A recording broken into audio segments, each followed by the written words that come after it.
Never, never, never die. Never die. Never die. Never die. Never die. Never die. Never die. Never die. Never die. Never die. Never die. Never die. Never die. Fuck you. All right. It is Friday. It is 9 a.m. And before I get into today's podcast, I want to thank Blackstone Labs for sponsoring me, sponsoring this podcast. And you can get 20% off your entire order at blackstonelabs.com. That is 20% off your entire order, blackstonelabs.com. Proteins, branched-chain amino acids, pre-workouts, thermogenics, whatever you need, whatever you want, Blackstone Labs can help you. Just 20% off your entire order. Be the for-profit, get hooked the fuck up.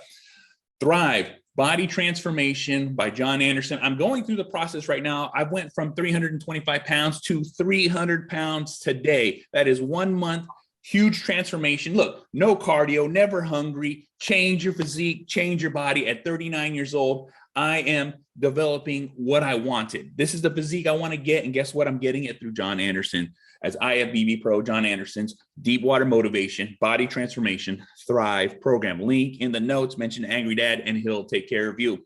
SleepTerraClothing.com. Sleep Terra Clothing is a dark occult brand. Look, hats, art print, shirts, and beard oil. For those who watch, those who see, I have a beautiful beard, and that beautiful beard is maintained by Leviathan Cross. Leviathan Cross is a beard oil that they personally make themselves with a beautiful bottle, never spills, never drips, just the right amount comes out. Get yourself hooked the fuck up at sleepterraclothing.com. CH Concrete, serving the San Francisco Bay Area. That is CH Concrete, serving the San Francisco Bay Area. No job too big, no job too small, residential, commercial, does not matter. CH Concrete can help you. And just recently acquired is Feast Mode Seasonings, Feast Mode Flavorings. Look, I barbecue, I cook, I eat tons of meat, and I flavor that meat with Feast Mode.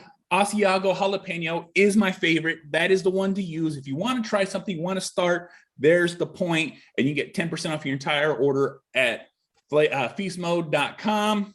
Just enter Ben10 in the code box and they'll take care of you. And CBD, I am a big proponent of CBD. CBD is something I use. CBD is something that is very important and near dear to my heart because you know what? I wake up stiff. I wake up with my back hurting. I used to wake up feeling horrible, not rested. But you know what? I use CBD right before I go to sleep. I put it right under my tongue. It's an oil. It tastes like peppermint. It's delicious. And you know what? I wake up rested, relaxed, and recovered with CBD. And you don't have to use oil. They have gummies. They have candy. They have pills you can take. And you know what? It works just as great. But I like the oil. It's the easiest to take. A couple of drops before I go to sleep, and I'm ready to go. And you get 20% off your entire order at hempbombs.com. Use the link in the notes. Those links help me out. And guess what? I'll help you out with those products. And before all that's all said and done, let's get into today's podcast. I have Timon Singh with me. This man is an author. He was also in a movie I just recently watched. The movie is In Search of the Last Action Hero. He wrote 2 books, Born to be Bad 1, Born to be Bad, and Born to be Bad 2. And these are super villain books. These are based on villain. These are based on the anti, not a hero, on the opposite spectrum of the book. And you know what, though? That is something I'm very interested in because I'm heavily into comics. I've read comic books. I've read villains are so important in this thing. And you know what? That's why I'm happy I have him on. Thanks for having me on, Benjamin. It's yeah, I'm really excited to be here. Oh, thank you. Thank you. You know, let's dive into the book. You know what I'm saying? Break it down for those, you know, just a quick synopsis just to explain what's going on. Sure. Well, like you said, you grew up with comics, and in comics, your hero is really only as good as your villain. And it's the same in the movies. I grew up watching, you know, all the great action films of the 70s, 80s, 90s, your Bruce Lee films, your Arnie films, your Stallone films. And between you and me, Stallone and Arnie are great, but they're only great if you have a great villain opposite them.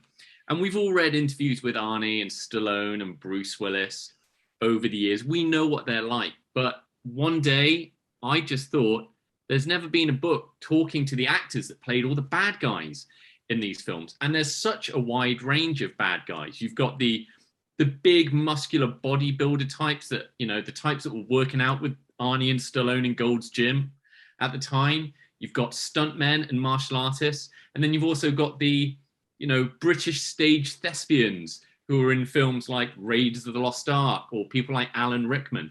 So a few years ago, I decided to track down all the actors behind the most memorable bad guys of all time. And that's people like Vernon Wells in Mad Max 2 and Commando. That's like the most of the terrorists in Die Hard.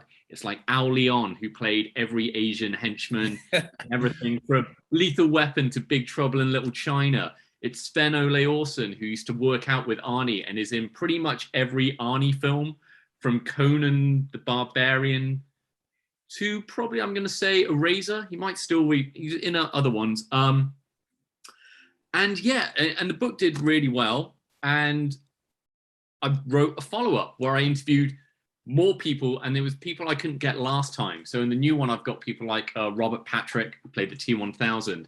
I've got Stephen Lang, who was Colonel Quaritch in Avatar. I've got Scott Adkins, who is in countless martial arts films, most recently in Ip Man 4, and he's just out in Berlin right now, appearing in John Wick 4. So, you know, whether you're into martial arts films, big explosive action films, and you always thought the bad guy was the best part of that film, my books was me tracking down the actors who played those roles and just talking about their experiences, what it was like to make those films, what it was like working with the biggest stars in the world at that time, and what happens when the credits roll and the hero goes off into the sunset and they've been thrown off a building or blown into pieces. You know, it's one of the greatest things is, like I said, I grew up early 80s and right into the 90s of all these action movies, just like you said, Seagal, Dolph Lundgren, you know, and Arnold Schwarzenegger. And the thing is just like you said, the villain, the bad guy has to carry the hero, because you know what, the bad guy has to be so sinister and so methodical about what he does that he makes this huge bodybuilder, this strong person, this strong personality seem weak, weaker than him. And that's one of those things that, you know, you just fall in love with the things. I've always, like I said, action heroes always been my number one. But the thing is if I can't hate this guy with all the passion in the world while I'm watching this movie, then this movie is not going to do well, because that bad guy, that villain has to like literally jump out of the screen, be more charismatic. And the thing is too, is a lot of these villains aren't the same shape as the hero.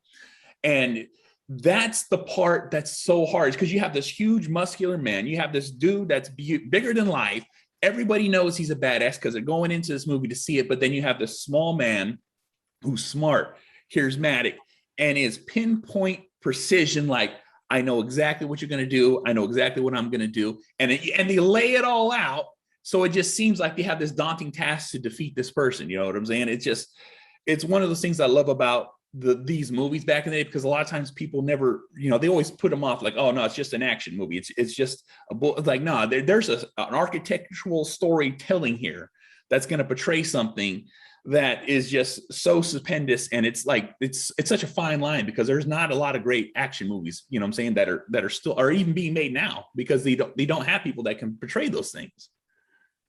Yeah, one of the great actors who is exactly like you described that I interviewed for the first book is Ronnie Cox. So Ronnie Cox played Dick Jones in RoboCop, and also Cohagen in Total Recall. Yep. And in both those films, he is like American capitalism gone 500%. You know, he is the worst excesses of capitalism and America in the 80s, to the point where he's charging people for air on Mars. And you know that, you know, in a hand-to-hand fight, he's not going to beat RoboCop or Arnie, but he's the guy that he's so rich, he's got minions doing all this for him. And in person, Ronnie Cox is the complete opposite of those characters. He is a family man. These days, he's retired from acting. He just tours with his son, and he's really into country music. I went to his house when I worked on the documentary In Search of the Last Action Heroes. And, you know, he's just chilled out, talking with his family. He was just talking about, hey, remember that time I was in Star Trek The Next Generation? Some guys just sent me a comic. He's the loveliest guy ever. And then you look at him in something like Total Recall, where he's a full-on complete bastard. And you're like, he's fantastic. You know, it's just one of those things, like I said, Total Recall and Arnold Schwarzenegger, those are, when you say that name, that's exactly who I think of. And it's even funny too, because like I believe he did RoboCop before he did Total Recall. And I remember they were like, look, all I want is you to be Dick Jones in this movie. And the transfer was perfect, because just like you said, it's like, he's not a formidable. Even then, he was younger, but he still looked like a little older. He looked like a CEO type. And just the way he would lay the plan out or call people idiots and fucking just like break those down is like, people don't appreciate that shit, because if you don't have that focus there, then what the hero is doing is completely just not relevant. And he credits Paul Verhoeven, who directed RoboCop and Total Recall, with completely transforming his career, because he told me after Deliverance, not many people would hire him in those kind of roles, because he plays like the sensitive banjo playing member of the group. And after that, he was in films like Taps and Beverly Hills Cop, but he's always playing kind of upstanding military types, you know, police lieutenants, and he's played the president of the United States a few times. But Paul Verhoeven recognized something in him where it's like, you look like a president of the United States, therefore you're perfect to play a full-on corporate bastard. Because, and even Ronnie Cox says this, he says that several of his friends, when he was playing these roles, it's like seeing an Apollo astronaut just go completely batshit insane. You know, that personification of an all-American look, just being a dick. Yep. If you had to put a number one on a villain in a movie from the time that I'm talking about from beginning to end action movies that you love, who would be the one that you would be like, all right, I hold this person above them all? I mean, unfortunately, he passed in like 2015, but Alan Rickman in Die Hard. Yeah. He's so charming, he's so likable, and he steals the film right out from under Bruce Willis. You know, Bruce Willis is great, but the reason they put in more scenes with Alan Rickman was he was doing moonlighting at the same time. So there were times when he, you know, literally needed sleep. So like, well, let's put more Alan Rickman in this thing. And he's one of those bad guys where you're like, I kind of hope he gets away with it. I mean, sure, he's just a bank robber. Granted, he shot, you know, Mr. Takagi in the face, and he's going to blow up everyone to kind of fake his own death so he gets away with it.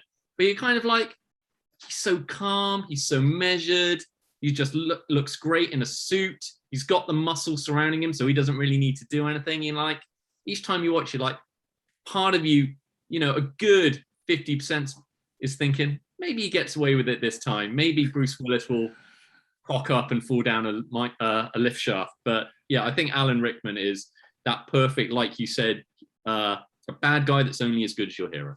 That's it. I mean, right now, and like I said, that movie right there, I remember going to the theaters to see it.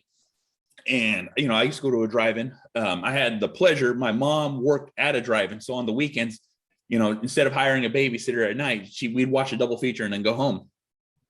And I've seen so many movies there. And it's one of the reasons I have such a love for action movies.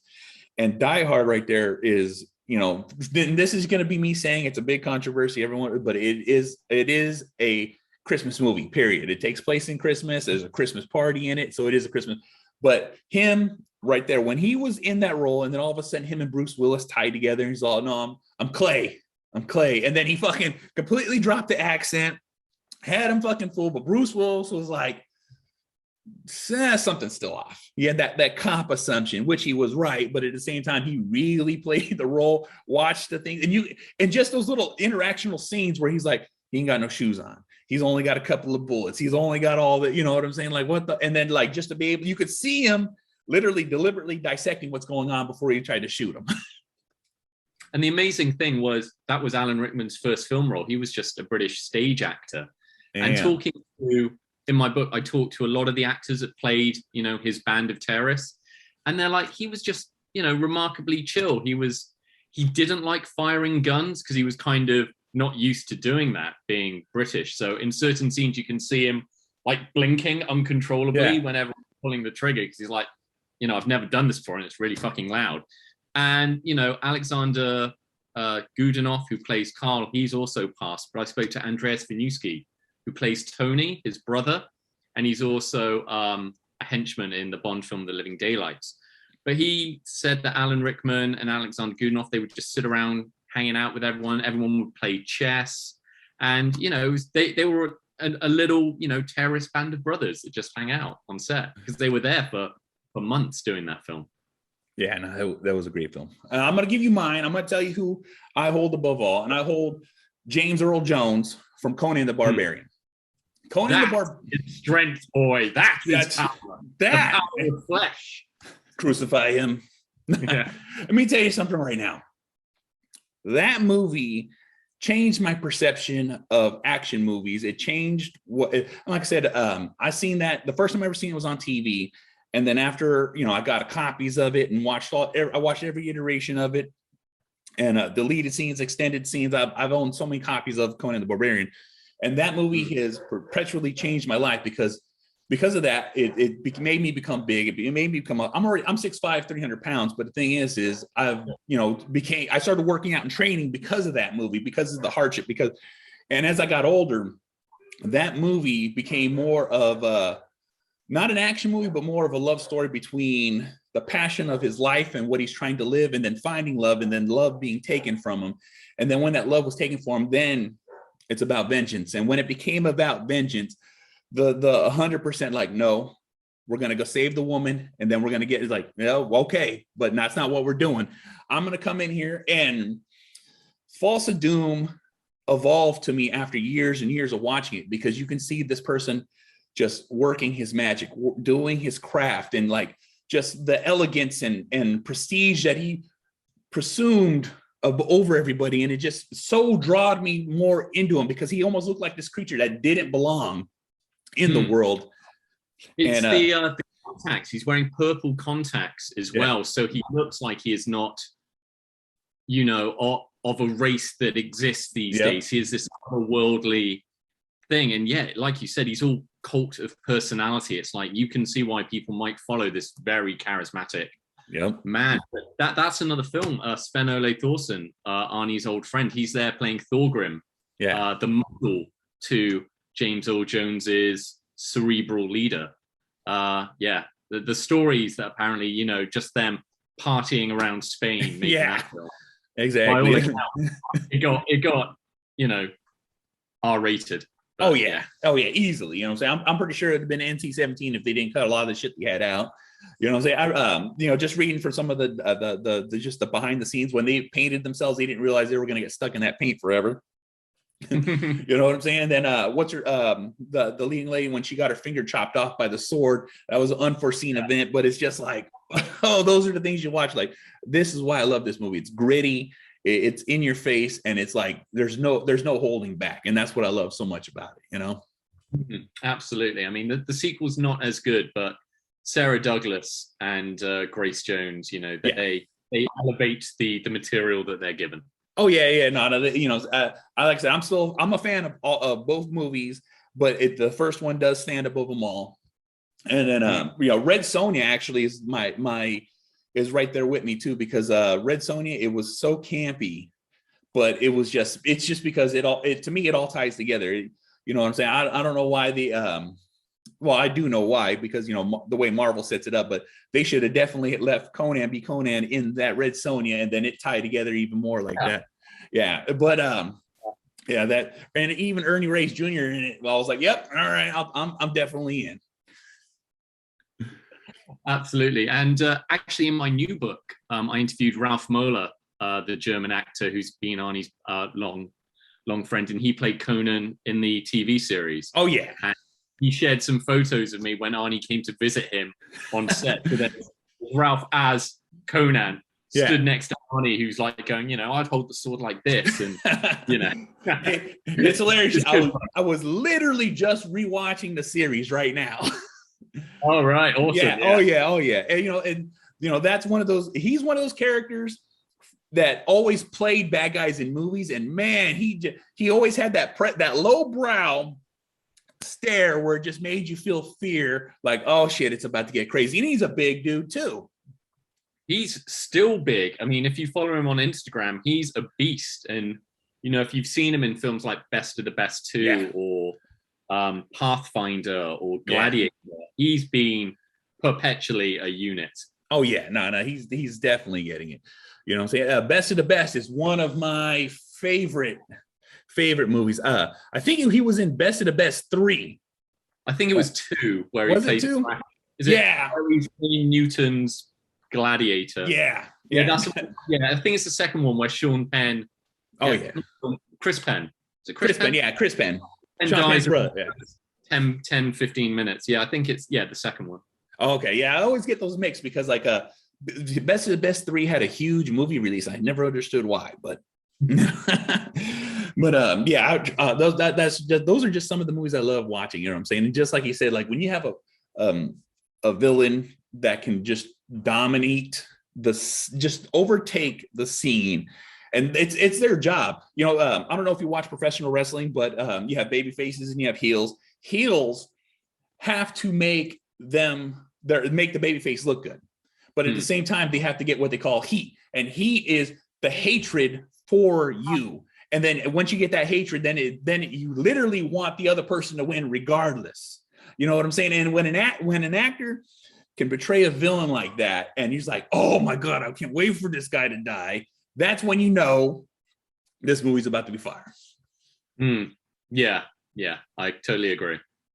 Oh yeah. While doing this book, who was the most interesting person you actually interviewed and talked to, discuss with this book?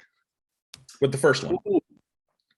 The first one, I think it was probably Al Leon. So Al Leon is a stunt coordinator who's literally worked with everyone in Hollywood. You know, he's in Die Hard, he's in Lethal Weapon. He fought Brandon Lee in Rapid Fire. He's got a good working relationship with John Carpenter. You know, he's been a stunt coordinator, he's been a stunt man, and he just had stories about everyone. And tragically, about, I want to say 9 years ago, he suffered a stroke and he's paralyzed kind of down the left-hand side of his body.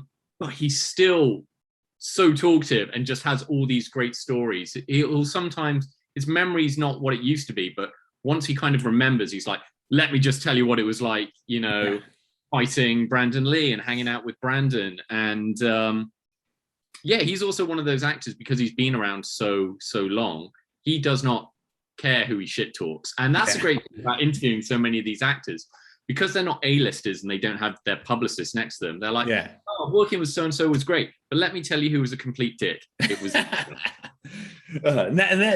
that's the kind of interview I like to have. I was like, who fucking is not the best person to work with? You know what I'm saying? Give me the juice. I can tell you that, Liz. It's going to be between you, me, and your listeners. But I will keep a secret. But if they get the book, it will go into a little bit more detail about how this actor was a bell end. But everyone who has worked with him does not have positive things to say about Steven Seagal. Hey, that is, I think that's not even a secret. I think that's not even a shock to anyone, but he does not come off well in the book. Basically, everyone's kind of got a Steven Seagal story. Oh, I believe it. You know, like I said, I'm a huge Steven Seagal fan. I still watch his movies these days. I own the majority of them. I have a lot of them on DVD and digital. But you know what I love? I love a train wreck. And I watch all the new ones that come out because I'm like, all right. How can you do that to yourself? It's like watching Bruce Willis's directing where he lives in Bulgaria for like 2 days and phones it in. I think there's only one Steven Seagal film that I really like, and that's the only one he directed, On Deadly Ground. And that's because Michael Caine is just there yelling nonsense. Yeah. Steven Seagal has gone full Steven Seagal, and it's just like an unfiltered ego session. It is definitely is, because he comes in and you know what's always funny is, like, you know, he's big spiritual, and yet he's like, you know, I'm from I'm coming from the East with all this knowledge, but then I'm coming back here, and then all of a sudden he's Native American, and I'm like, I don't understand it, but okay. I mean, God, yeah. I mean, I wouldn't trust a thing that man says, but yeah. But like I said, I just like to watch him because it's just like, he still got it almost. I mean, sure. I mean, to me, he was the one action star where I was like, I don't get it. He's not charming. He can't do humor. He's Nope. not self-deprecating in the way people like Arnie are. He took himself so seriously. No emotion. And yeah, he barely moved. It was just people running at him and then falling over. I was just kind of like, is it the ponytail? Is it the fact he's married to Kelly LeBrock? What is it? What is it like this guy? I mean, Under Siege has its moments, but really it's because of Gary Busey. Oh yeah, Gary Busey, Tommy Lee Jones, right off top. That last fight scene was worth the whole movie, right off top. You know what I'm saying? That knife scene was, yeah, exactly. I'm like, that's exactly what I want. You know what I'm saying?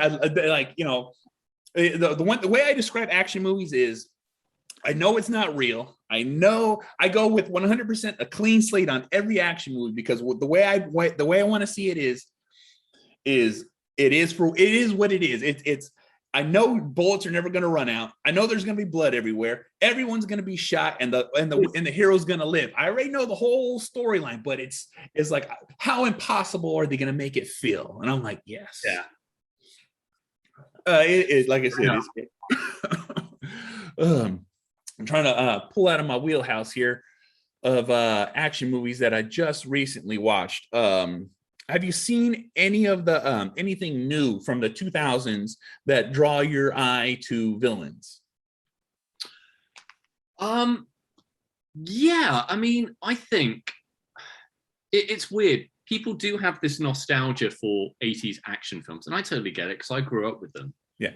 But the action films that I'm really impressed by are, you know, the stuff Gareth Evans did with The Raid and The Raid 2. Yeah. Oh. Scott Adkins, his Undisputed films, especially Undisputed 2, where he's boyfriend, he finds Michael Jai White. Directors like David Leitch and Chad Stahelski, all those kind of 87, 11, they started off as stuntmen, then stunt coordinators, and are now A-list directors. Yep. You guys know how to shoot a film and get in quality actors, and also actors that can do action. So when you kind of see that John Wick 4 is going to have, you know, Hiroyuki Sadana, who's, you know, a Japanese actor who's done so much, and Scott Adkins and Donnie Yen's going to be in there as well. You're like, oh, just lock that camera and let these people do what they do. Yep. You know, you hear people go, oh, they don't make fights like films like Kickboxer anymore. And you're like, I mean, Kickboxer's fine, but you can't look at the action in a film like The Raid and go, Kickboxer's better. Action has evolved. It's so much more kinetic. And I like Jean-Claude Van Damme, but the fight scenes in something like, I don't know, Flashpoint with Donnie Yen, and by all accounts, his film Raging Fire is amazing. But, you know, action stars like Iko Uwe and Andrew Koji, who is in that TV series Warrior that's produced by Shannon Lee, Bruce Lee's daughter, and Donnie Yen and Scott Adkins, you know, these are not just all-out action stars. They are amazing martial artists. And I love it when they kind of grab these actors and they put them into a big franchise, like the Fast and Furious franchise, where TR showed up. Didn't do as much as I would have liked to have seen, but, you know, at least they're exposing them to a wider audience. And in countries like America, where people like Donnie Yen do have a small but dedicated following, hopefully something like John Wick 4 will open them up to a whole, you know, world of people. Well, actually, you know, Rogue One would have done that. What am I talking about? He's already been in the Star Wars. Can't get big stuff. And but yeah, it's getting all these great action stars like Scott Adkins, and hopefully, you know, being in these films like John Wick will get them into more and more stuff. Yeah. See, and you know, talking about The Raid. The Raid, I remember waiting for that movie to come out. I was like, I'm a big kung fu. I love it, but the thing is I love the, like I said, the late 90s kung fu, when they started hitting so hard on the nail and the point. And then as 2000 started, it kind of drifted off a little bit. But just like you said, Donnie Yen and all these guys, when The Raid hit, I literally couldn't go to the theaters to see it because I couldn't remember why. But as soon as I could, I got a copy of it and I watched it. And I was like, this is a fighting movie. This, and like I said, and the villain, even in the villain in that, wasn't like this stupendous villain, but it was just like, yes, this is what it needs. This is gang life here. This is floors and levels of winning. And then just the movement, the camera action in kung fu movies is something that now is perfected because they can literally travel with the scene, because before it used to be one still shot and then it'd be one still shot. It's like, no, they're flowing with it. And so you feel the transition of all these angles that they're getting now. And you can get, it's almost like you're in the fight without being there. You know what I'm saying? So you're getting the emotions, the jerking, you're like, oh, and that's what I love about a lot of these Kung Fu movies. And like when District 13 came out, and then they, you know, redid it with Paul Walker. Yeah. And Brick Mansions. That's exactly what they called it. I prefer the first one because that guy was legit parkouring, moving with Kung Fu. That was a better movie. But when Brick Mansions came out, the only reason I even watched that is because the RZA was the villain in that movie. The RZA was the person who was like, he was flamboyant, he was straight up, he was like, nope, this is my shit, I run this bitch. And that was the only reason I prefer Brick Mansions just a little bit more than the first one. Well, I mean, District 13, that had one of David Bell, who was one of the founders of parkour, and I think he's been a stuntman. Oh yeah, in film. So many films. You could tell it's him too in the films that he does. Yeah. Did the sequel to District 13 come out in America? Because there was a sequel called District 13 Ultimatum. Yeah, only on it literally flew under the table. Yeah. You know what I'm saying? So, and that one was a good one too, because the guy that was with him really like kept up. You know what I'm saying? Yes, Cyril. And he's a that guy, he knows he's good Kung Fu right there. That Jason Statham. I think he crops up in like the fourth Die Hard. Yeah. But yeah, talking about what you were saying about the Raid, the bad guy in that, Yaya Ruhan, who plays Dog and was also in John Wick 3. Yeah. He actually trains the Indonesian Special Forces. Oh yeah. So it's like he's not just, I think he's like about 5'5". He's tiny, but he's just small and fucking lethal. So yeah. Oh yeah, no, me too. Like I said, when you reached out to me, you know, I was like I said, this is what I love. I love action movies, and I love the way that they make me feel. And that's one of those things. Is I want to ask you, when you watch these movies and you see a villain, what was the transition from the hero to villain to you? How do you mean? What like you know, like you? I love watching action movies, but when was it the point that I'm focused? Because when we all start off watching action movies, we're focused on the hero. And then when did the transition happen? We're like, nope, the villain is who is leading this movie.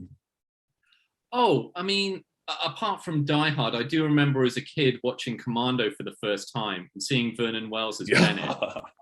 What the fuck is this?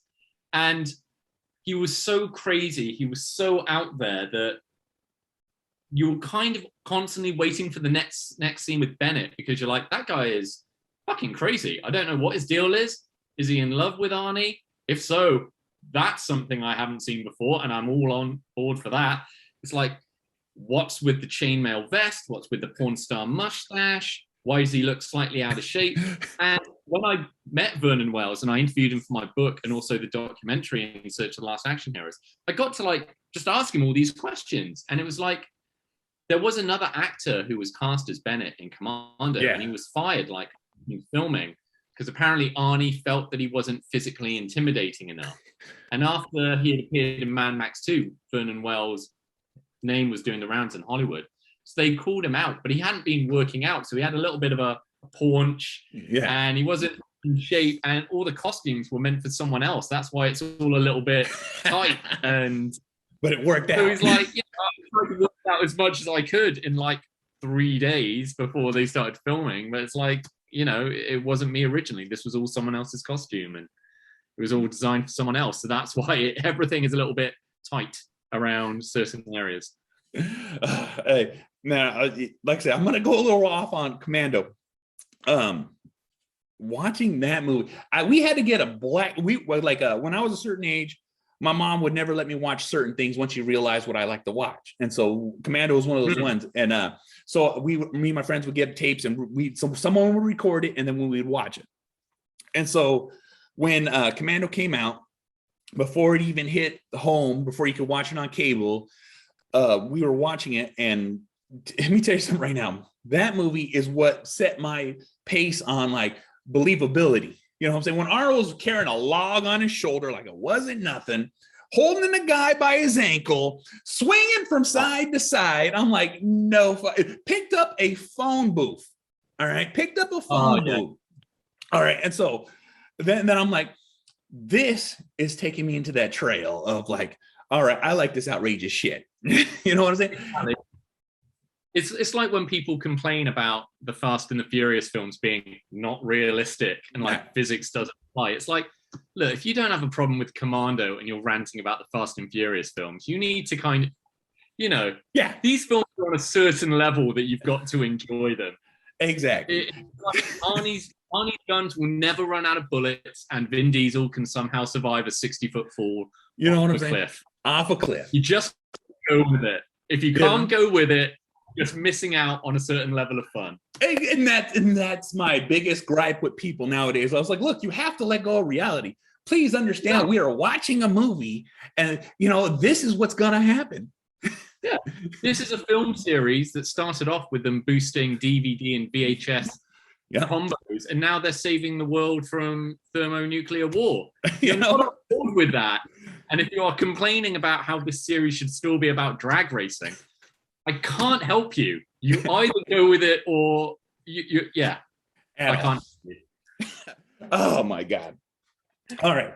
Have you seen the new Suicide Squad? I have. Yes, I did. I went to go see it with my wife the other week. Nice. I watched it here at the house. I have this beautiful home, theater set up at the house. And that movie, all right. And I've watched Marvel movies and DC movies from the beginning when they were hokey as shit to what they are now. All right. And so I'm only going to compare Suicide Squad to the first Suicide Squad. Sure. And my whole perception is this one should only exist. The other one should have just been redone or taken away because it was completely washed out, because this is the true identity of what the Suicide Squad was. I'm a big comic fan. Like I said, I've read stacks and stacks of comics, and this movie right here is the new level that DC needs to hit every time to be able to compete with Marvel. And all right, and just the list of and I like I said, I'm a big John Cena fan too. So let's get that straight out the point. I'm a huge John Cena. I'm a fanboy. I will 100% say it that he was my favorite part of this movie besides the rat. And spoiler alert for anybody. I because I'm not a big wrestling fan, I only got into John Cena when I saw him in Trainwreck. The what's the name? Amy Starr's film. Yeah, or Amy Schumer. And he was so funny in that because I hadn't really seen him in anything. The Marine and 12 Rounds, I hadn't watched them because I was like, oh, here's this big lughead. He looks like he's just taking himself too seriously. Yeah. And I saw him in Trainwreck and I was like, this guy is fucking hilarious. And like I said, he was hilarious in Suicide Squad. And now because I think he's following that Arnie. Well, I think he's funnier than Arnie. Yeah. He's kind of got that patted down, but and he's mixing it up as well as doing action films. He was doing stuff like Blockers. Yeah. And he's just done a big Chinese film with Jackie Chan. I think he's actually learned in for it. He did. So I was like, yeah, fuck me, John Cena is going places. Yeah. I mean, he's gone places. He's already probably on the A-list now. But yeah, you're right. He was probably one of the best things in it. Yeah, like I said, it's just watching this movie. It was just like, he's playing a villain in this movie, but yet he's over the top, willing to say his parts, because he says a whole bunch of ridiculous ass shit, but he says it with such conviction it makes it funny. And like I said, I'm always watching out for the next action hero, and The Rock has already set himself. He is the main action hero in every movie, but John Cena is, just from this performance, is setting the title to the new action star coming up. You know what I'm saying? The Rock made the transition from wrestling. John Cena is making this transition. And the thing I love about it too is they're both muscular men, and it's bringing that muscular style back, because for a while there, we actually lost heroes as superhuman muscular men. You know what I'm saying? They're now just the basic average dude, which I do love, like John McClane, John Wick. You know what I'm saying? There are these, James Bond. There are these people now that have this physique where it's just like, I don't need that. You know what I'm saying? Highlander is also one of those other movies that doesn't get recognized as much of an action movie as it should. It's more sci-fi, but it is definitely action. And the villains in that are, but the thing is, Connor McLeod is not a huge dude, but yet he's fighting huge dudes and winning. You know what I'm saying? So it's just so crazy. You know what I'm saying? That we're starting to slowly get that transition back. This was something I discussed with Scott Adkins in the documentary. And it was because there was that time you had Arnie Stallone. Mel Gibson was cut, but he was never, fucking unit. Matthias Hughes and Dolph Lundgren. And then as the 80s ended, and we discussed why this was, and we think it was kind of the influx of Hong Kong action films with people like Jackie Chan, Jet Li, and Brandon Lee. And your action heroes became a lot more lithe. You got people like Christian Slater and Keanu Reeves, and they weren't big, jacked up guys. It was like Patrick Swayze in Roadhouse and Point Break. Yeah. They were kind of lean. They were exactly lean rather than a bear. Yeah, Richard Grieco, all those guys, man. Yeah, and Scott was like, yeah, I was kind of trim and cut down for a lot of my stuff, and he credits The Rock with bringing back that really big look. And The Rock wasn't even that big until Pain and Gain. You look at it like the Scorpion King and the Rundown, and he's a big guy, but he's not, he's not vascular. He's just round. You know what I'm saying? And then Pain and Gain, he got jacked, and he hasn't lost that look since then. He's just, and then he got really big in that Hercules film and Furious films, and now it's kind of variations on a theme, and you've kind of got John Cena and Vin Diesel and all these other action stars have kind of got to rise to meet that. If you're going up against The Rock, you've got to look the part. But it's fascinating how it's circular. And I'm wondering, whenever The Rock's star diminishes somewhat, or if he's going to keep on going, whether there will be that lither action hero again. You kind of do get that in the Marvel films, Simu Liu kind of lithe for Shang-Chi and you've kind of got Tom Holland in the Spider-Man films. I mean, that kid's in shape. Yeah. But, he's not muscular, or not muscular, but large. And he's a tiny guy. He's like 5'8", but you know what I mean. He's fit. He does parkour all the time by all accounts. So the look of action stars, it's fascinating. It's a cyclical, ever-changing landscape, and it'll be interesting to see where it goes next. Oh yeah, and that brings me to my point of what I wanted to say is with the Muscular Man coming back, with the larger than life, is it going to start bringing villains back up to par to where they have to have that because, like I said, with most movies now in the 2000s, not all the villains are over the top, not all the villains are like stealing the spotlight. It's all about the hero. And with a lot of Marvel movies coming out, they have to put these villains at a certain point where they're like so OP. But the thing is a lot on the outside of the action movies, we haven't really seen that. You know what I'm saying? We're not seeing as charismatic as they were back in the day, because now everyone's like almost on an even playing level. But when you start getting these muscular figures back, do you think you're going to start getting these people that have to really lean into the part to carry the movie? I think you're going to get a mix like you did in the 80s. So just looking ahead to the Shang-Chi Marvel film that comes out next month, you've got Tony Leung, a well-established Hong Kong actor who's done, action films like Hard Boiled and Infernal Affairs, as well as, character dramas like In the Mood for Love. And then you've also got the muscular henchman in the form of Florian Big Nasty Munto, who played Ivan Drago's son in Creed 2. So you've kind of got that mix. You've got like a lean martial artist and a big fucking unit to be that intimidating villain. So I think it will be more like that going forward. You might have your British thespian bad guy and then a big henchman to provide that physical threat. We've had that in like Bond films since the 60s. You'll have your cat stroking mastermind, and then you'll have Robert Shaw ready to throw Sean Connery through a fucking train carrier. So I think it all depends on the hero. You've just got to have that counter. If it's something like Arnie, you might need that physical presence. But if it's someone like Bruce Willis, who can't just rely on his bulk, you might have that more intellectual threat with, surrounded by an army of henchmen. Oh yeah. All right, now I'm gonna bring up this character. This character, like a villain in almost every movie he plays, never speaks, maybe one or two words. And you know what I'm saying? I remember watching these movies with him in it, and his presence, to me, I always thought he was huge. Like every shot was always like an up shot. It was always like they're making this guy so larger than life as a villain, as the person who's there who can't be defeated, and as Bolo. All right, Bolo, he plays part, like I said, and he's a martial artist, physically fit power lifter, and yet barely speaks a word in any of his movies. And somehow he can carry it like that. Everybody's fucking scared of him. I tried to interview Bolo Young for the first book. I tried again for the second. I couldn't get him. Basically, he wanted more money than I had for his own interview. And like you said, you don't see Bolo really saying much in this film. So I was kind of like, if I shell out this money, is he going to have any good anecdotes? I don't know how good his English is. Yeah. So I was like, I'm not going to do it. But yeah, you know, in stuff like Double Impact, and you know, he's fought like Bruce Lee and Enter the Dragon, and he's got a son who is just as ripped as he was back in the day. There's a reason Bolo was called the Chinese Hercules.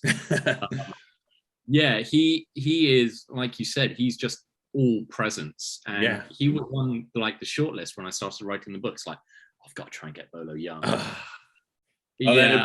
It couldn't be. And it goes like that. You know what I'm saying? Sometimes people are just too bigger than what they think they are, and not willing to share any experiences. You know what I'm saying? It just is what it is.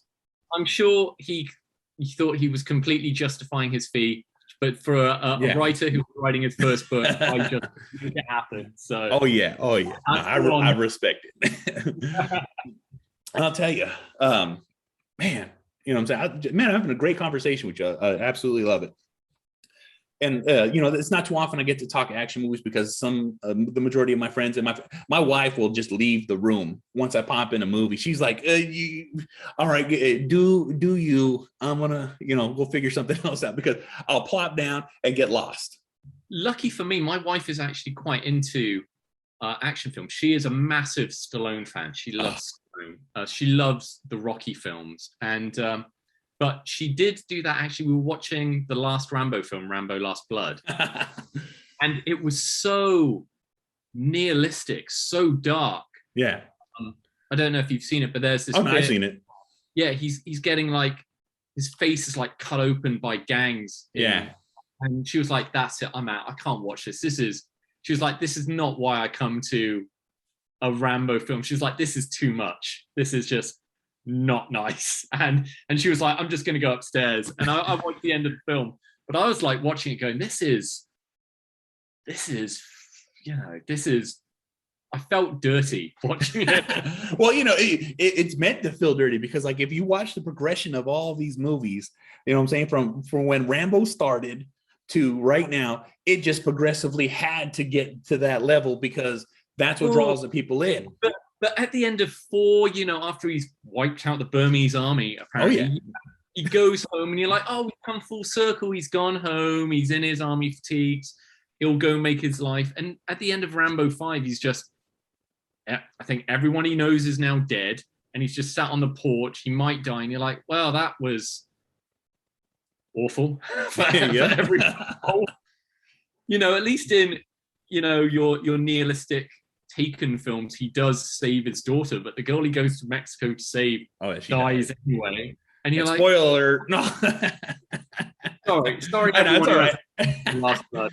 But you know, it's really a film that can be spoiled. But yeah, I don't know. I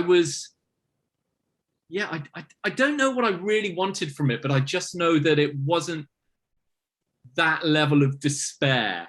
The action was awesome, you know. Yeah. I needed a happy ending. A happy ending, or an open ending. You know, but I just kind of felt like, I don't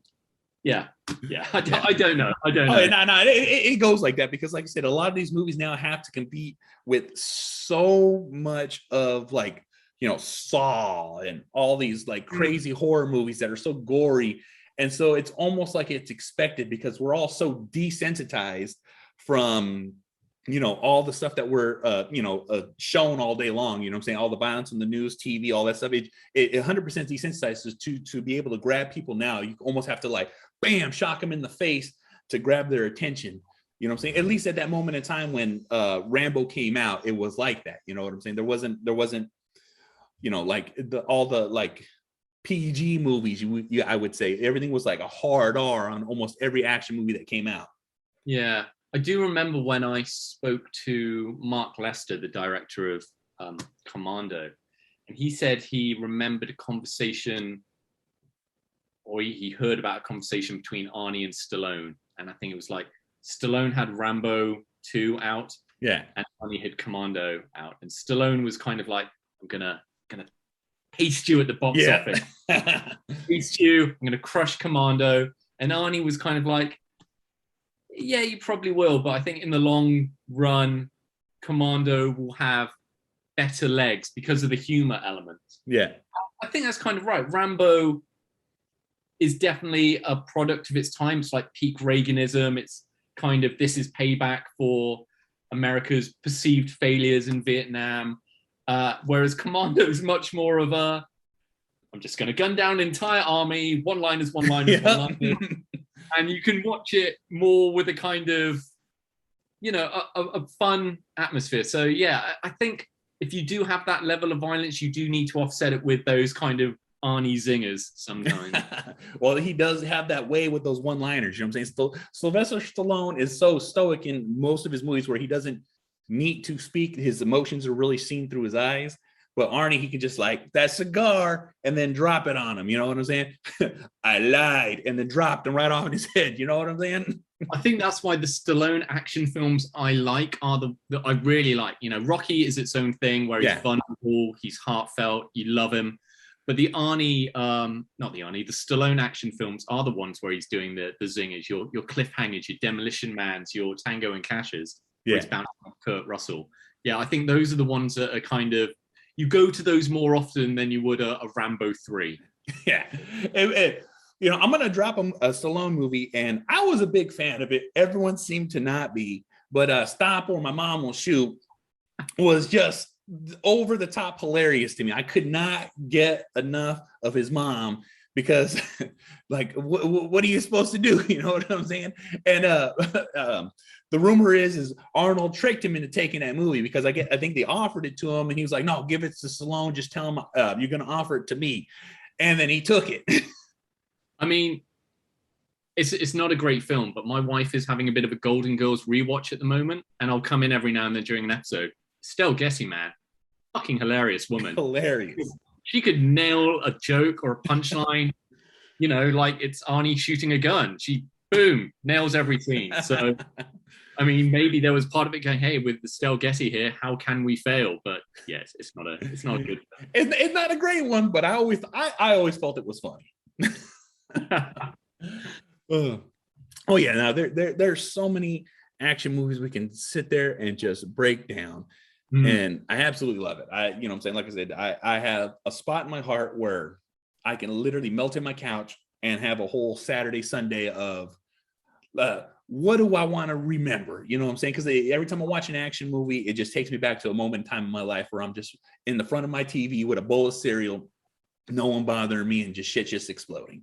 You know what I'm saying? Well, I'm glad you enjoyed the documentary, which I think is actually on Amazon Prime. So that's exactly where I watched it. It was like I rented it, watched it, and as soon as I was done watching it, me and my brother were literally, because my brother and I watched it together. We instantly turned around and watched Last Action Hero. Oh yeah, you know, yeah, because that is as bad as everyone will say. Rewatching it, because I remember watching it in the theaters. I'm like, yeah, it's a good movie, and then, you know, after all this time from when it came out to now, and I rewatched it, I'm like, you know what? That's way better than I thought it was. It definitely has its moments. And for the documentary, we interviewed Zach Penn, who wrote the original draft. Yeah.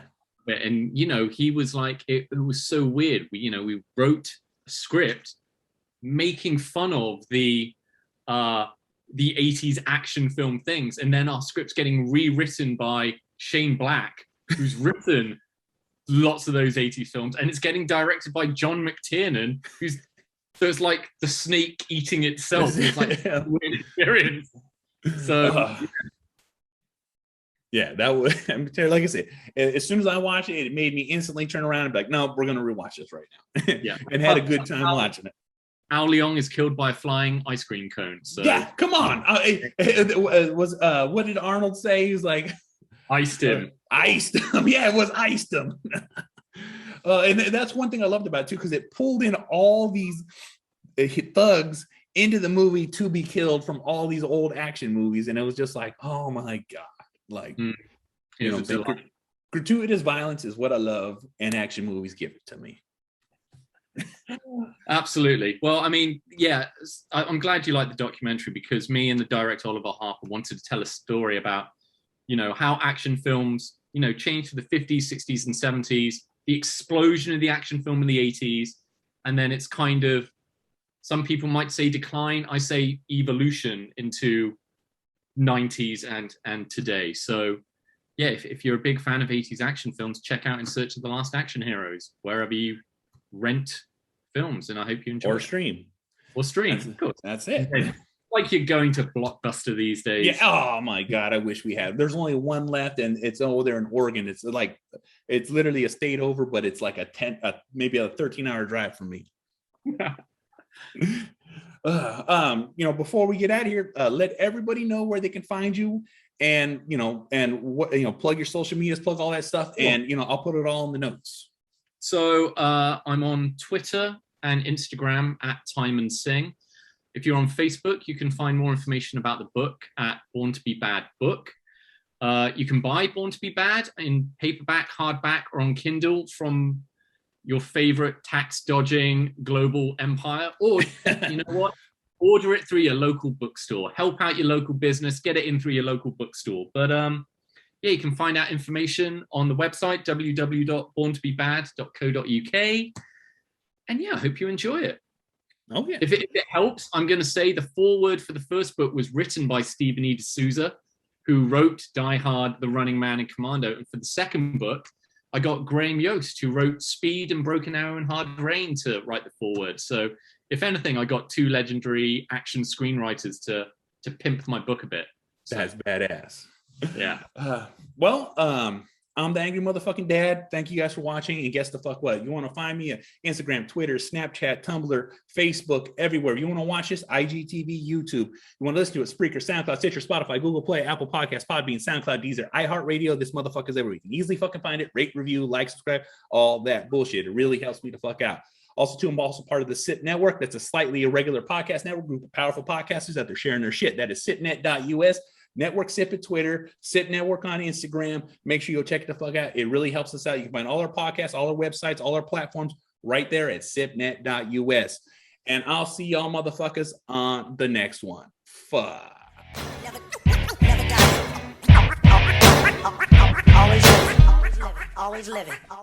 Always living. Always living. Always living.